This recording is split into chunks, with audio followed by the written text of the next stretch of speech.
ওদের পুজো দিতে দেব না। এত এত দায় ঠেকেছে এখন, মতুয়া বাড়ি না আসলে হচ্ছে না।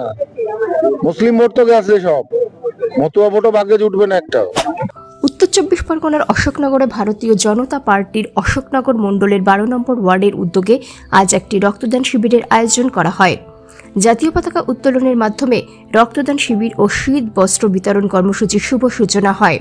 অনুষ্ঠানে উপস্থিত ছিলেন কেন্দ্রীয় জাহাজ প্রতিমন্ত্রী শান্তনু ঠাকুর সহ অন্যান্য বিজেপি নেতৃত্ব। রক্তদান শিবিরে বিজেপি কর্মী সমর্থকদের উৎসাহ ছিল চোখে পড়ার মতো। দেখুন, বছরের শুরুটা সবসময় ভালো থেকে করা উচিত, কারণ ভারতীয় জনতা পার্টি মানুষের জন্য, সমাজের জন্য ভাবে। তো সেই বার্তাটাই আরেকবার আমরা দিচ্ছি যে যাতে একটা মানুষ যে সমস্যায় থাকে, রক্ত সংকটে থাকে, তার রক্ত সংকট যাতে দূর করতে পারি, সেই চেষ্টা ভারতীয় জনতা পার্টি তাই আজকের রক্তদান শিবিরের মধ্য দিয়ে আমাদের এই বছর সূচনা করলো। পার্টির একটা প্রোগ্রাম আমরা নিয়েছি, সোশ্যাল অ্যাক্টিভিটিস বছরের প্রথম দিনটা আমাদের আমার কাছে মনে হলো যে একটা সোশ্যাল অ্যাক্টিভিটিস নিয়ে বছরের প্রথম।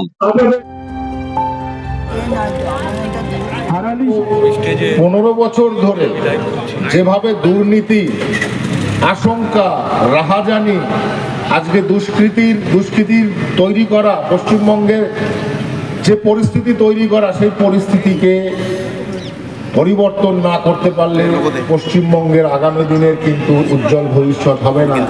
রক্তদাতাদের উৎসাহিত করেন শান্তনু ঠাকুর।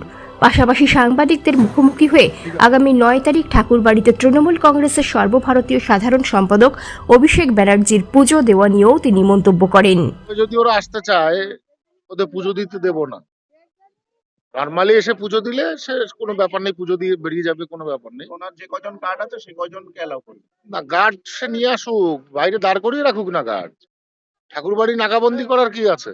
শক্তি প্রদর্শনী করার তো একটাই জায়গা আছে ওদের, যেহেতু এসসি জায়গা। তো আমি তো বললাম অন্য জায়গায় গিয়ে দেখুক না, অন্য জায়গায় গিয়ে দেখুক। ওইভাবে এত এত দায় ঠেকেছে এখন, মতুয়া বাড়ি না আসলে হচ্ছে না।